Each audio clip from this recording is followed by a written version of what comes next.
Friday afternoon and we're counting down to the big one between Hawthorn and Geelong at the MCG. But first, let's check in with the day's footy news, and we'll start with St Kilda coach Scott Watters, who says his team's in great form and has no fear about facing the Pies on Saturday night. Yeah, I've got a massive belief in our playing group. So we knocked over Essendon, we went to Brisbane, which is not an easy road trip at that point. They were fighting for their finals. We won that. We were 4 points behind Sydney with 3.5 minutes to go in a game we should have won. Not many sides have challenged Sydney there.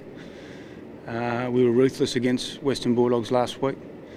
Our form's as good as anyone in the league. And asked to nominate which Magpie loomed most dangerous, Watters believes a good performance from Ben McAvoy will go a long way towards his side getting the points. If I had to pick one, well, many have argued for a long period of time that Darren Jolly is their most important player. So why don't we throw Darren in the mix?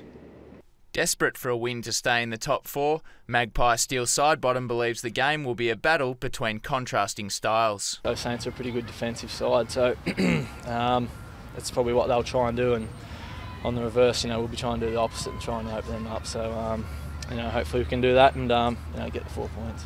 Sydney will be looking for a club record 9th straight win against Carlton at Etihad Stadium on Sunday, and that task will be made easier with the return of big man Shane Mumford. He did some training on Wednesday and pulled up really well yesterday, so at this stage we expect Shane to come in for Reedy. He's only missed the one game, so we'd expect him to come in and play full game time and play like he was playing before he was out injured. And Longmire is confident he has the scoring power to fill the void left by the injured Sam Reid. Lewis Roberts-Thompson played there last week. We'll have a ruckman there. Goodsey will be there at times. So I think there's no real secrets to it. I mean, it's pretty standard as far as what we deliver in our forward half, and we expect them to contribute, regardless of who's in or out.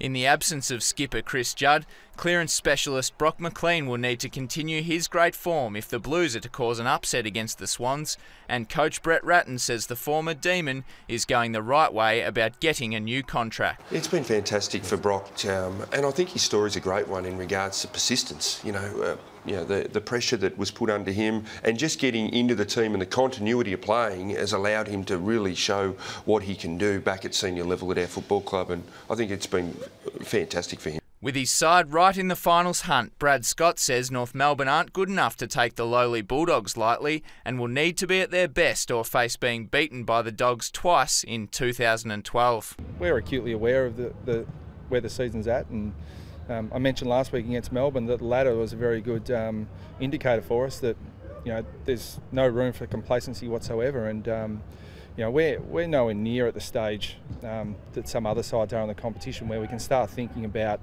getting complacent. I mean, we've had a couple of good months, but we played some pretty ordinary footy before that too. So we've got to make sure we keep the momentum going that we've got. And the Bulldogs' third debutant for the season, South African-born speedster Jason Johannisen, can't believe his rapid rise from VFL reserves to baptism of fire against the in-form Kangaroos. Macca came up to me in the change room Sunday before the St Kilda game, and he just said, yeah, we're going to play you next week.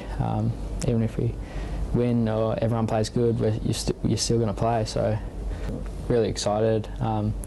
Didn't think I was going to get drafted last year, and to be rookie I was ecstatic, but now coming up to my first game, yeah, couldn't be any more happier.